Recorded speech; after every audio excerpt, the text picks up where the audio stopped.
Hello dear student, আজকের অঙ্কটি দেখো। বলছে in what ratio the line divide does the x axis divide.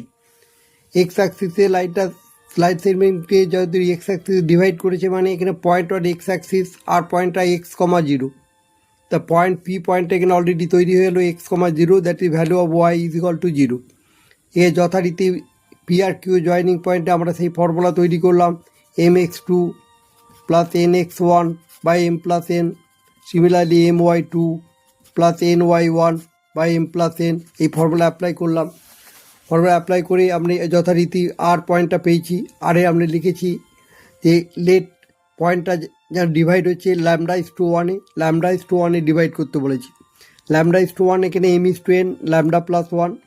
সেক্ষেত্রে আর পয়েন্টটা আমরা পেয়ে গেলাম। আর পয়েন্টটা পেয়ে আমরা কী পাচ্ছি, 5 lambda plus two by lambda plus one, 6 lambda minus 3 by lambda plus one. পয়েন্টটা অলরেডি পেয়েছি। এখন পয়েন্ট ওয়ান এক্স অ্যাক্সিসের ক্ষেত্রে ওয়াই জিরো করে ওয়াইটাকে জিরো করলাম কন্ডিশনে। ওয়াইটা জিরো করে এখানে সিম্পল সলভ করে ল্যামডার ভ্যালুটা 1/2 পেলাম। Therefore required ratio lambda is to one, that is half is to one, which is equal to 1:2। এই সিস্টেমে তুমি তৈরি করতে পারবে। আবার যদি বলে in what ratio does the Y axis, তখন তোমার পয়েন্টটা এখানে আসবে 0, y 0, ওয়াই অ্যাক্সিসের উপর আসা মানে ওয়াই অ্যাক্সিসকে ডিভাইড করছি। তাহলে তুমি এই ক্ষেত্রে পয়েন্টটা পেয়ে যেতে পারো যে 0, y। একইভাবে ল্যামডা ইস টু ওয়ানে ডিভাইড করলে আমরা ল্যামডা ইস টু ওয়ানে ডিভাইড করেছি।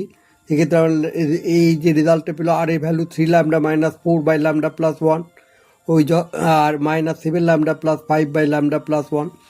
ফর রেসপেক্টে মাইনাস যেহেতু 0, y, therefore 3 lambda minus 4 by lambda plus one equal to 0 করো। 0 করলেই তুমি অলরেডি তুমি ল্যামডার ভ্যালুটা তৈরি করতে পারবে। এখানে যে ল্যামডার ভ্যালুটা তুমি যেটা তৈরি করতে পারবে, ল্যামডার ভ্যালুটা আমরা এখানে পেয়েছি যে ল্যামডা ইকুয়াল টু 4/3। দেয়ারফর